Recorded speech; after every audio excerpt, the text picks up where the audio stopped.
Hello, everyone. Welcome to our talk today. My name is Victor. Today, we'll be doing an interview with our special guest, Elliot, on the topic of racism, which I'm sure many of you have been aware of over the past few months. But before we start, why don't you introduce yourself, a bit about yourself, and your background?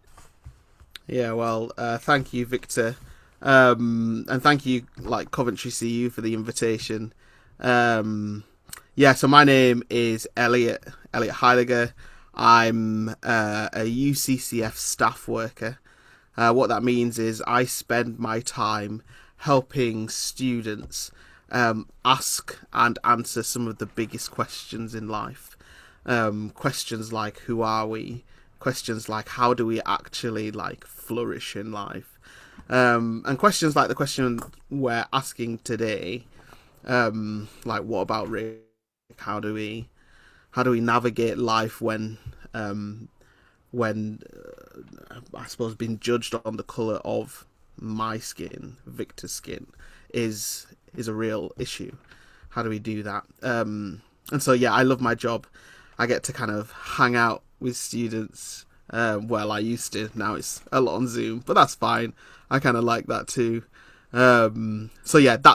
That's who I am. I'm married to Gillian. We've got two little girls together.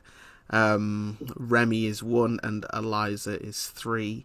And yeah, they're a handful. They're a real handful.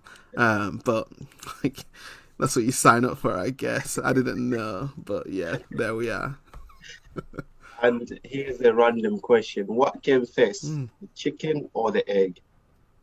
What came first, the chicken or the egg? Well, I don't know. I'm gonna say chicken. like I don't know. Are Let's you let's go sure? with chicken. No, I'm not sure. That's I have no idea. I have no idea. I think this is It's a just big 50 topic50. that's I, gone I about for a long time. yeah. I like multiple choice questions. Yeah. All Yeah. right, let's dig into the first question. So, on the topic of racism, um, I think have you ever had a racist experience yourself while growing up in England? Yeah, so I was born in Leeds, the jewel of the north, and my family wasn't particularly wealthy. We lived in a pretty rough area, and so for holiday we'd go to Scarborough, which is like kind of I think North Yorkshire somewhere. Um, and I remember one year, and I was I can't remember what age I was, probably like 6 or 7. I was too young to really understand what was happening, but I Mm, was old enough to remember it. Yeah, I was 6 or 7, something like that. My family and I were walking along the the kind of street right next to the shore, so like the promenade, I guess. mm, And someone in a van drove by and made like monkey sounds, shouted out monkey sounds mm. at my family and and I was too young to really understand what was going on. So I was like, "Oh, is this a game you play at the seaside? Do we like make zoo animal sounds back? I think I'll be a cheetah. What's that? Let's make a cheetah sound." I just had no idea that what was being communicated there was a kind of hateful thing. And I only understood that something wasn't right when my mum kind of grabbed my hand and my dad was kind of like became quite defensive and we sped up. And no one around us did anything. Yeah. It was like we were the only black people on the promenade on the street, and but no one did anything. I thought it was a strange thing, and only looking back now, like in recent years, realizing what that was actually saying. That person was saying, "Oh, you animals, like Yeah. apes, um, and like to a family of black people." Mm, And so at the time, I didn't get it. That's one memory that kind of maybe my first experience of racism. There's been lots of other things. I suppose in the UK, racism is less. uh, extreme in its Mm. expression Yeah. than in the US. There's a Yeah. subtlety to it, Yeah. and so for me, often, and it makes it quite difficult actually. Often, it's where it kind of in moments where. I remember being in a shop. I think it was in Body Shop. I was getting some cream for my wife, some moisturizer, and I was talking to the customer service assistant, and she said to me, "Oh, it just boggles my mind. You don't talk like you're black." And I was Wow. like, Wow. "What do you mean? Yeah. What would it mean for me to talk like I'm black? Do I Wow. need to like do I need to like be a little Yeah. bit more hood, a little bit more Wow. I don't know, what are you expecting? What makes me black? What makes my voice black? What makes Mm. my words black?" And so much more subtle things like that, which Yeah. means that actually in day-to-day life, there's always the question in the back of my head, how is my race shaping this interaction? Mm. And maybe like Victor, I don't know what it's like for you, but maybe that's a question that you're asking in the back of your head as you go through like university life. What's your experience been of racism? Yeah. I think I would definitely agree. I think a bit similar with yourself. I mean, I came here when I was about like 9. Um, and I remember when going to high school, I think I'm in the same like kind of boat where I wasn't aware it wasn't a thing. It wasn't a thing. I came from like Africa where I only knew most people were like just black. It was on just on a rare occasion where I would see like a person of color. And when we came here, it kind of flipped around. So it was only a minority of few black people in the city I was living in Norwich, and then the rest are kind of like of color. But I remember one particular kind of one particular time when I was with my friend, and we were in school, and I think a boy uh, used the N word. Now at that age, I didn't know what it meant, but my friend kind of I think he had a better understanding. But out of him getting angry of hearing that, he started beating up the kid, and I also joined in. So although You didn't know, but you need to back your friend. You no, need to back that straight away. I was I just saying I'm gonna respect back that, up my Victor. boy. I just said I'm gonna back up my boy, but to be honest, I didn't know what I was doing. I was just saying, I was just thinking this person has said something rude, and I'm Yeah, just gonna back up my friend. And we beat up that kid, and we got ourselves into trouble. Um, but at the back of my mind, it has never been something that I really took to heart. Like in that kind of occasion, I just more kind of acted by what my friend was doing. But when someone was being racist to me when I was young, it never really took to heart. I just never saw it as being brought up yeah, as a Christian. I've always known that God has made every single person, and that kind of protected me in that sense. Um, but I think I yeah, definitely agree with you that I think in the UK, I think this is the next kind of question I'm going to ask of what racism is like in the UK, because I think there's a big difference how it's portrayed here to how it's portrayed in America and other kind of like countries around the world. I think there's a bit of a subtlety in the UK where it's just yeah. underneath and it's not like fully expressed, but that still doesn't mean that it's not racist in that sense. Um, Yeah, yeah. yeah. It's a great question. What does racism look like in the UK? And I suppose it kind of goes back to that question I was kind of put out there, that in every interaction I have, every friend that I have who's not black, um, there's always the question in the back of my mind: what impact is my race having on this relationship? Mm. Or walking into a room, into a lecture theatre, putting up my hand in a lecture theatre when I was studying and asking a question and getting a particular response. kind of going, okay, what impact does my race have on that response, on this interaction, on this experience? And so, like you say, the subtlety of racism in the UK means that actually there's a lot of work going on, like underneath the work of just living. There's a lot of work going on to interpret what's happening through a lens that is, on one level, it's about protection. It's about not putting ourselves into situations where we're going to be abused or taken advantage of or hurt or disappointed even. And another angle to it is it's about familiarity, of comfort, of trying to find ways to make sense of what we see around us. So I suppose it's subtle, but for me, Victor, you said you came here when you were 9. Whereabouts did you grow up? So I grew up in Norwich. I think it's like east of England. Yeah. Where were you born though? I was born in Congo, and then I was raised up in Zambia. So okay. Yeah, and that's one of those questions, isn't it, that like you get asked, and I'm sure you'll have experienced this, and maybe it's easier for you because you weren't born here.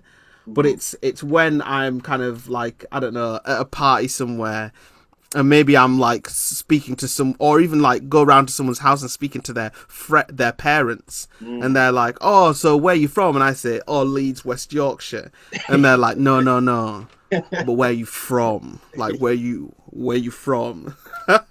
And they mean, why is your skin the way it is? You're not really British.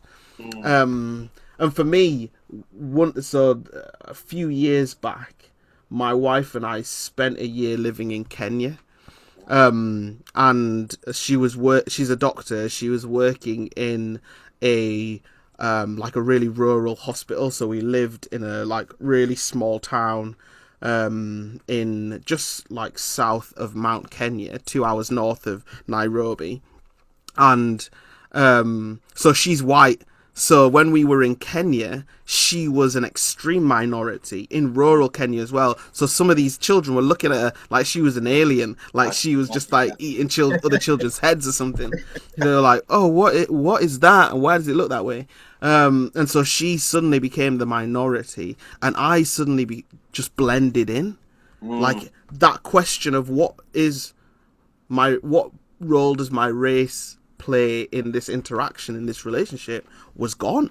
I wasn't doing that underneath work of trying to work out how much do I need to protect myself, how can I feel more comfortable. I wasn't doing that anymore, because if I didn't open my mouth, the Kenyan people would think, "Oh, this guy's a Kenyan." It was only when I opened my mouth and they were like, they were like, "They have black people over there?" And I was like, yeah, me and another guy. So it was fun kind of like going through that shock every time. But for like the year I was there, like I was thinking about my race a lot and about the colour of my skin and ethnicity. And I was like, actually, growing up in the UK, I've actually soaked up some of the kind of ingrained value system, or the ranking of value that is just ingrained, obviously, into our society. I've soaked that in. And so it like spent the year kind of beginning to undo some of my own assumptions about my own race, that I had to be a certain way or had to do a certain thing, and even really challenging, just kind of thinking about the history of Great Britain around the world, and how that history and Great Britain's history and interaction, let's call it that, with Africa has shaped the way that in Britain as a culture we think about black people. Yeah. And so beginning that kind of thinking around history especially, but not just staying there, kind of allowing that kind of historical reflection to actually begin some like personal introspection, like, okay, what do I think about me? That I think that was the beginning of some some real exploring of race in a kind of UK context. And so that one thing that I suppose is significant is our history as a nation, that you can't really you can't view today without like viewing yesterday and the day before that and our history together. And I'm not anti-Britain. I'm British. I'd call myself British. But we have to be honest about like how Britain came to be. And how Britain was sustained in many ways. And so, like, if we're not willing to ask those questions, then actually our view of today is going to be really blinkered. Yeah. I think that's a really big thing. I think some people don't consider the past too much. They don't look at the history of how this country was built, and they just kind of like take it from the perspective of now. But you can't do that. It just give you you just come out with like just wrong thinking. I guess the next question is how can we respond to racism in the UK? Yeah, well, I suppose one thing like we've kind of touched on is to understand or be growing in an understanding of our history and how our history shapes our present. I suppose alongside that, like I think I kind of said this, that actually that has to lead then to some like personal introspection, and so some like hard questions. And I suppose there's a tendency, I think, to go, okay, the past was the past. We did some like messed up stuff to some people, but we've moved on from there. I suppose the question is, like, if our history does involve some messed up stuff, which everyone's history does, what impact is that messed up stuff having now? And on who is that impact being seen most? And so for me and you, Victor, we'd say, that past is having a significant impact on our lives.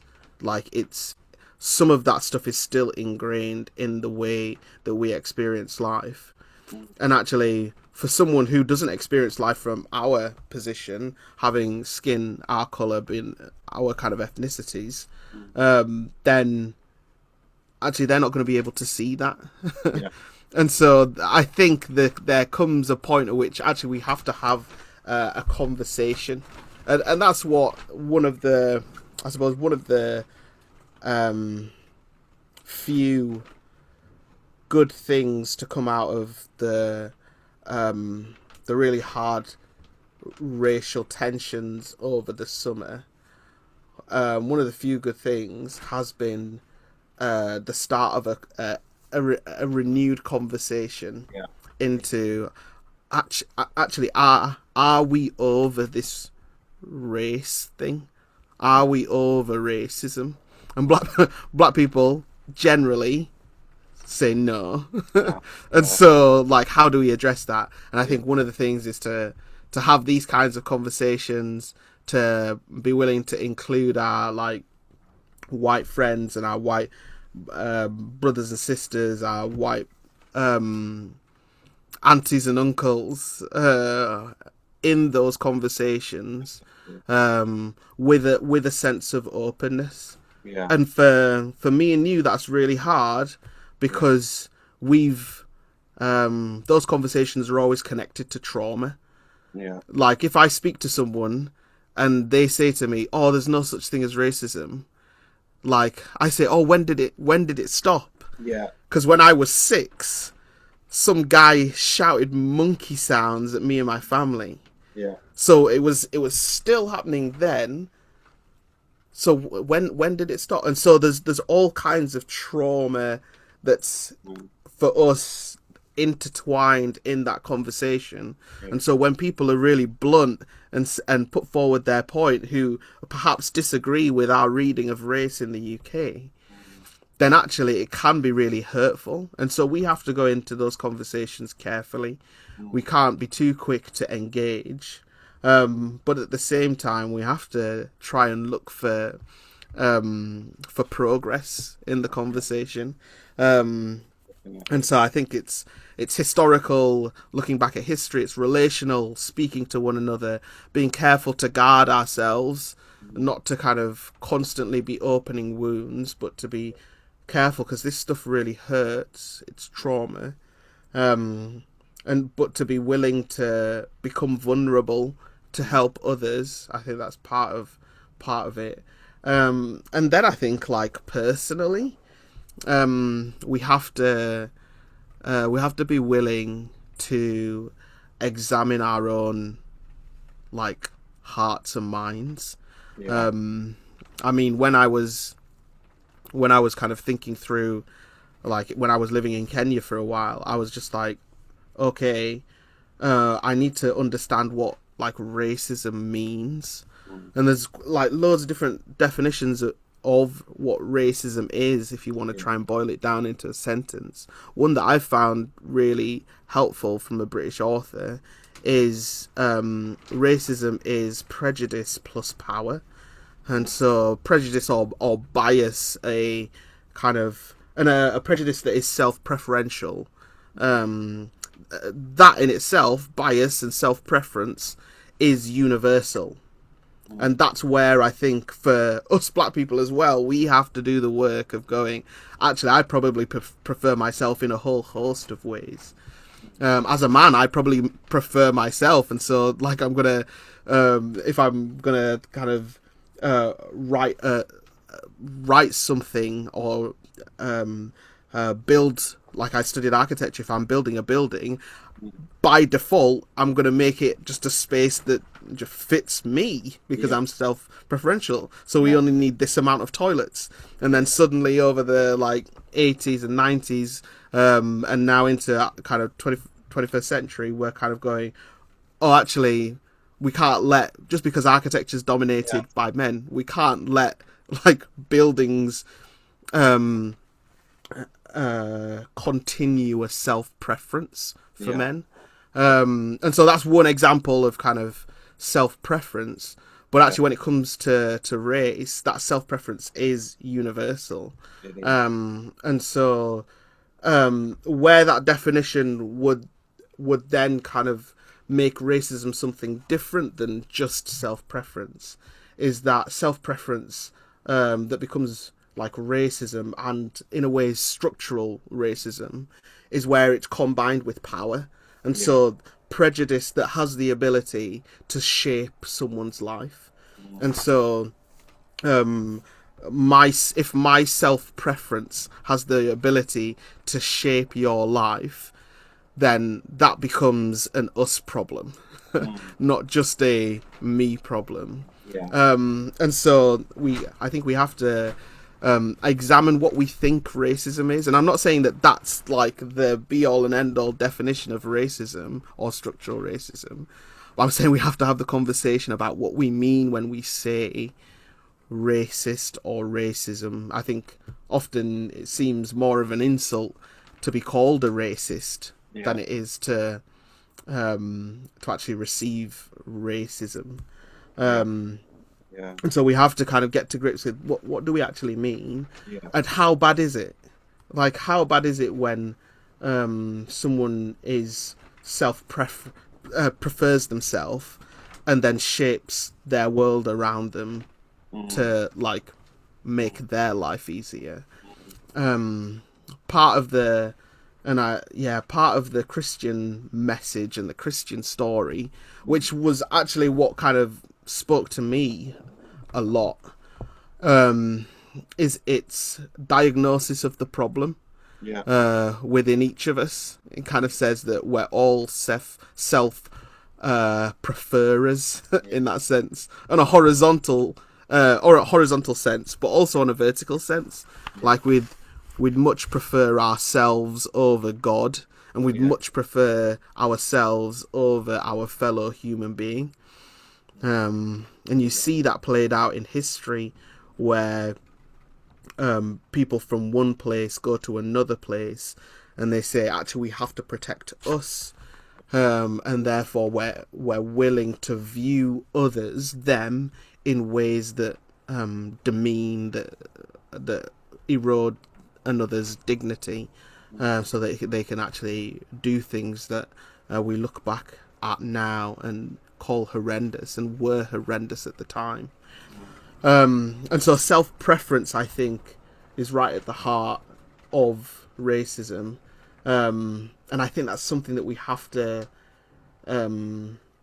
begin to like look at in ourselves. And Christianity, I think, gives the tools to do that in a way that doesn't crush us. And maybe we'll talk about that a little bit more. But Christianity, I think, is unique in that. I think that's the kind of next question I was going to move into. But I think you've touched on some really good point, and I think one of the other point, I think is connected to what you're saying.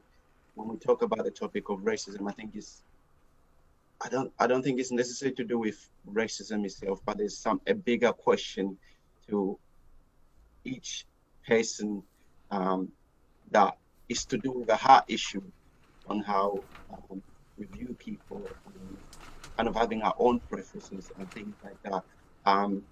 But yeah, I think there's something bigger than just looking at the topic of racism, something that is much more bigger than that. But yeah, moving on to the next question of how do you think the Christian faith fits into racism? Yeah, it's a great question, and we could talk about this, Victor, for the next 3 weeks. I don't know. I suppose I kind of want to touch on maybe 3 things. I was thinking about this as I was preparing. I suppose 3 things and a kind of additional thing. I suppose when we kind of start doing the historical thinking about the way that we order the value of people in society, when we start to have these conversations and it becomes relational, when we begin to look inside and kind of go, maybe my mind, my head, and my heart aren't completely objective. Maybe I have biases. Maybe the stuff I can't see. Yeah. Then I think that opens up the possibility for bigger structures of racism, and I think it's important to to touch on that racism isn't just these kind of acts of horrific violence or hate speech, but racism can be systemic in that, and what I mean by that is that it can be weaved right through the very fabric and fibre of our national global thinking. Yeah. And now in the UK, someone might say, actually, laws aren't racist. Laws are completely they never really mention ethnicity.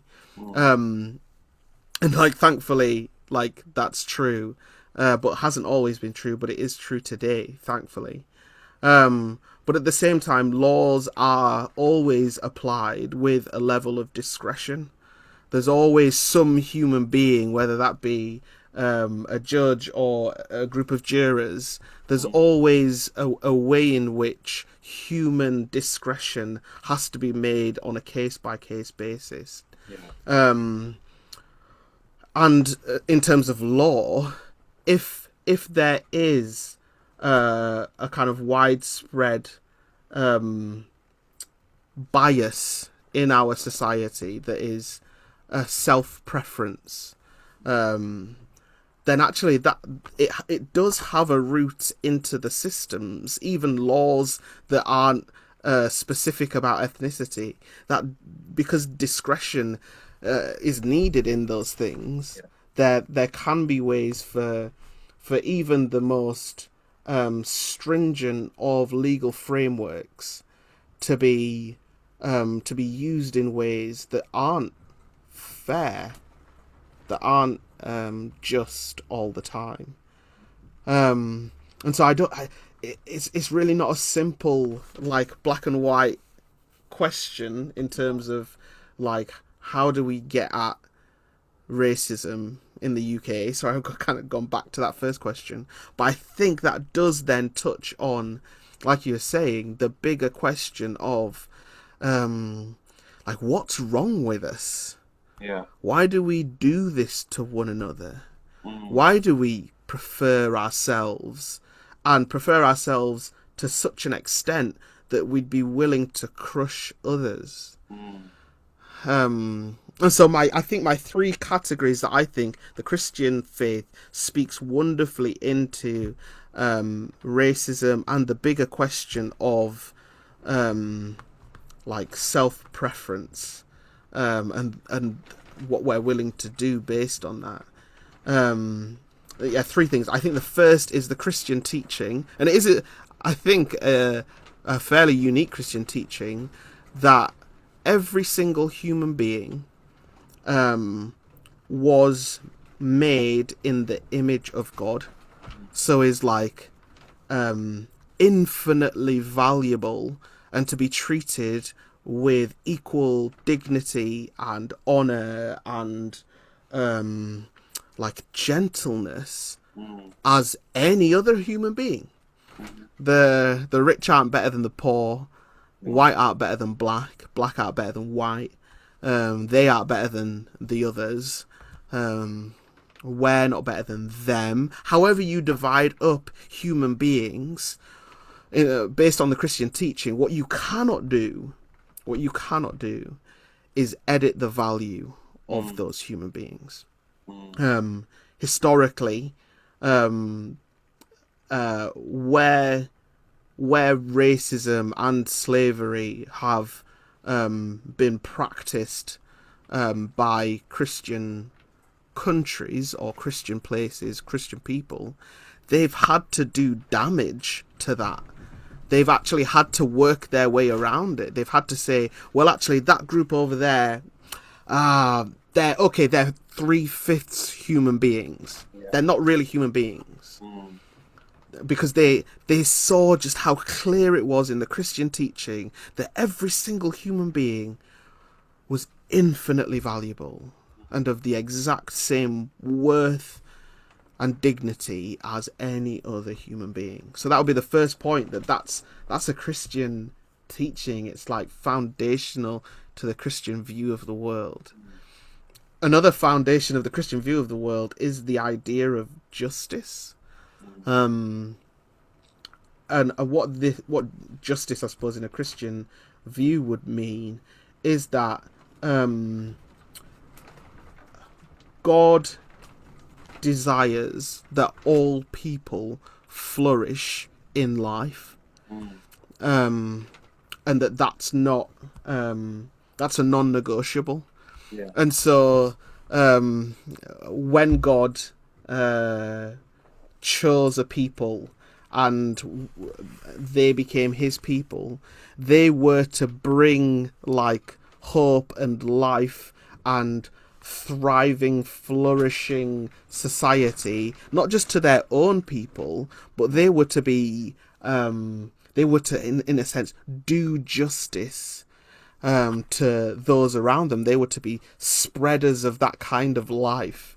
And And actually, there was an emphasis on those who were mistreated and treated poorly, the orphans, widows, and the poor were to be given a special kind of care because they were, I suppose, most at risk of not flourishing. And so, within the Christian teaching, the Christian view of the world, is this idea that God Himself is a just God, a God who wants equity, a God who cares for the downtrodden, who cares for those who have been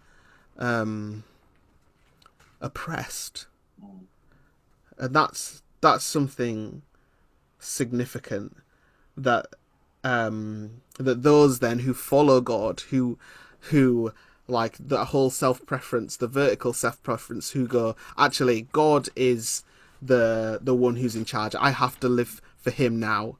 I think I just need to do that. That giving up of self-preference becomes the embrace of justice, the embrace of a God of justice, the embrace of, as Jesus says, loving your neighbour. The embrace, no matter who they are, whether they're black, white, whatever. Doing that kind of thing isn't just a good thing to do in the Christian message. It's a reflection of who God is. Yeah. It's a God thing to do, which then is kind of us becoming more human, us living as more and more in the image of God, the image of the one who made us. And so then these kind of pieces start to fit together in a way. So first, where every human being is made by God and has equal dignity, no matter who they are. And every human being should be treated in ways that that allow them to reach their flourishing. Yeah, I think if we had more time, we could go into that, what that looks like, because there's different ways of getting at that. Whether that be kind of you actually just kind of give people everything they need, or you help people to kind of build a life for themselves, like which way do you want to get at it? And but the actual Christian teaching is simply God is a God of justice. He isn't biased. No. Which I think is really staggering, that like the Bible, the Christian message just wants to make that absolutely clear, that God isn't biased towards anyone. In fact, what we see, and now this is the really staggering thing, what we see in the person of Jesus is that God isn't even self-preferential. He doesn't crush others in order to like lift himself up. And so that that's the first two things. And the final thing I suppose I'd want to say is that somehow we have to deal with self-preference. Somehow we need an answer to how our hearts are. Yeah.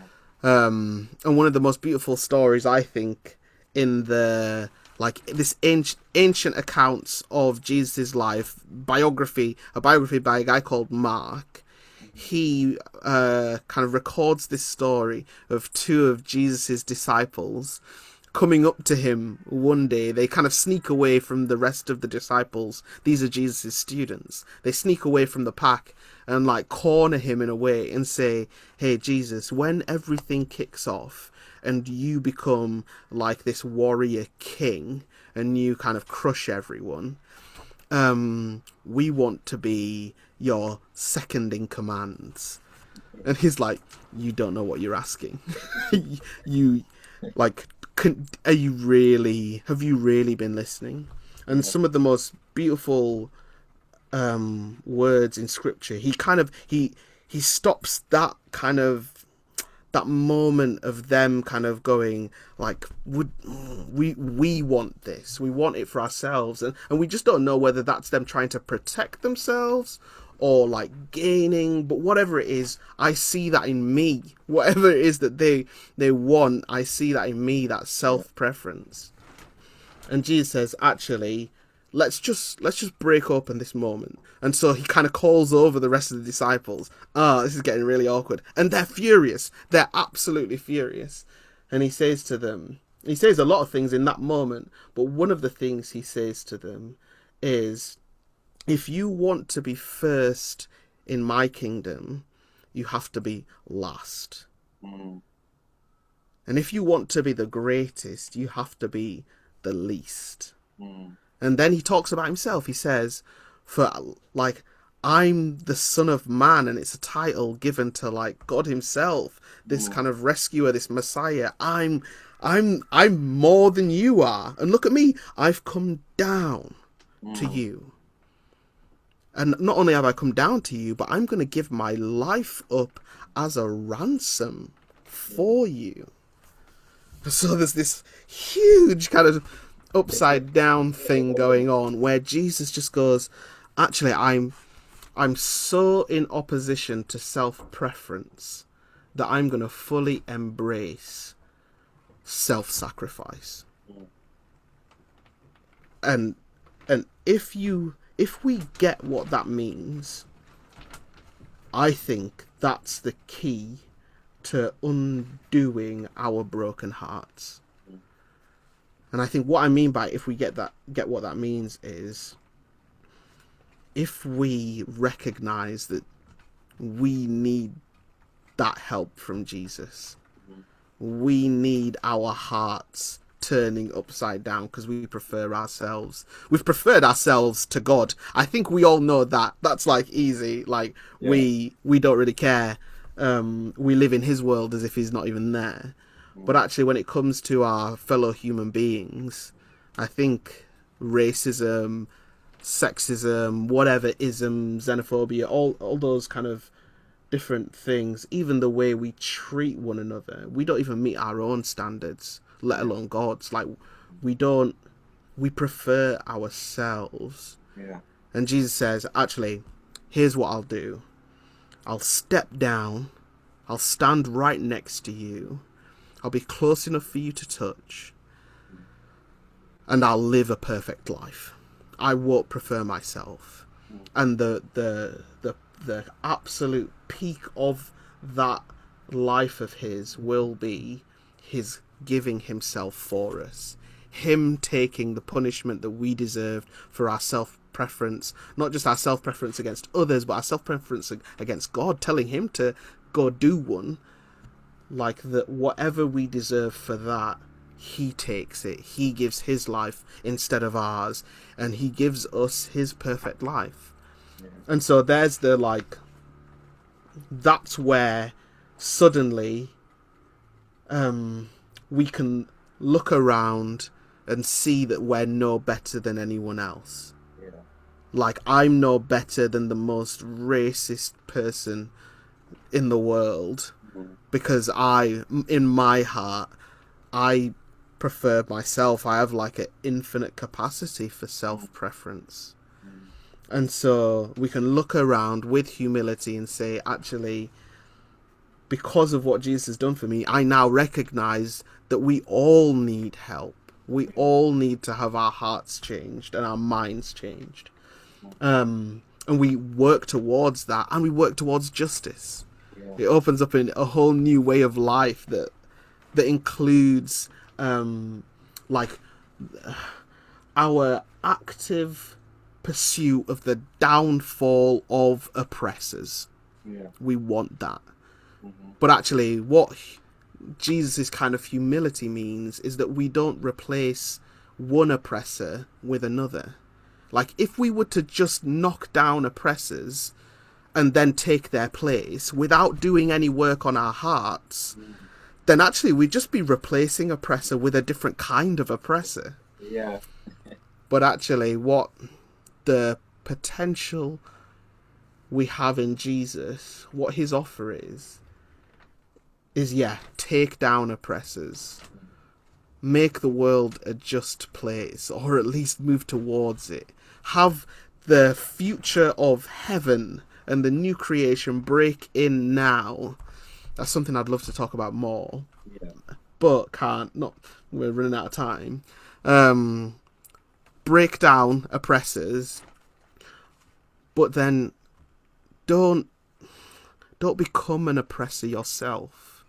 And I think that's a message for those of us who have been hurt by people, that actually Jesus, in knowing him, in receiving his forgiveness and the life that's on offer in him, the change he makes in our hearts, we don't have to live with that bitterness, that anger. That is it's not just an emotional thing, it's a physiological thing, that we're tense and we're angry. Yeah. We don't have to live with that. And I think that's huge for black people. Yeah. And black people have been doing Christianity for years and years and years. And actually, that's one of the funniest things when people say, "Oh, Christianity is a white man's religion." You go, No. "What are you talking about?" In England, maybe, and maybe not if you go to London. But actually, if you look at the world and if you look at history, yeah, it's a whole different story. It's a whole different story. Yeah. And actually, those arguments are kind of sidelined by the fact that actually at the heart of Christianity is Jesus. Yeah. And he is the one who says, actually, I've come to bring a different order of life. I'm the only human being who can remove oppressors without becoming an oppressor. Yeah. And it's absolutely stunning. And they're funnily enough, and I won't even go into detail on this, but he essentially says, you're black people, let's paraphrase, black people, your greatest oppression, the oppression of racism is horrific, but your greatest oppression is the oppression of self-preference. It's that you don't have freedom in that. And Jesus says, let me give you freedom, firstly, from self-preference, but secondly, included in that is the freedom to work and fight for justice. And that's the civil rights movement was based on a Christian reading of the world. That's how they had the endurance to do what they did. Yeah. And so many others who have fought for the rights for us to be having this conversation. It was based on this Christian story of the world that said, no, every human being is equal. And justice is a right thing. It's not something that we would like, but sometimes don't really get. Actually, it's a God thing. It's transcendent. Yeah. And then we only get there through this gift of Jesus, him giving his life for us, him absorbing all the guilt and judgment that we deserve, and he does it in our place. He gives us the well done that he deserved for his perfect life, and says, actually, I'm building a new kind of community that will fight for justice, that will treat people equally, and that will do its best, its very best, to live in ways that lead to the flourishing of human beings. And and he's talking about the church, of course. I'm talking about the church, of course. And the church hasn't done it perfectly. But that's the message that Jesus calls everyone to live a new life that he provides through his death. So I've tried to kind of give a little bit of a view of how I'd want to speak about Christianity and racism. and like, who am I to be talking about racism? Like, I'm sure people who are listening to this, you'll have like thoughts that far succeed mine. But let's have the conversation. Yeah. Let's have the conversation, and let's not leave out that enduring need, not just for freedom from oppression, but freedom from our own internal self-preference. Yeah. Yeah, it's a big conversation. It is. No, definitely.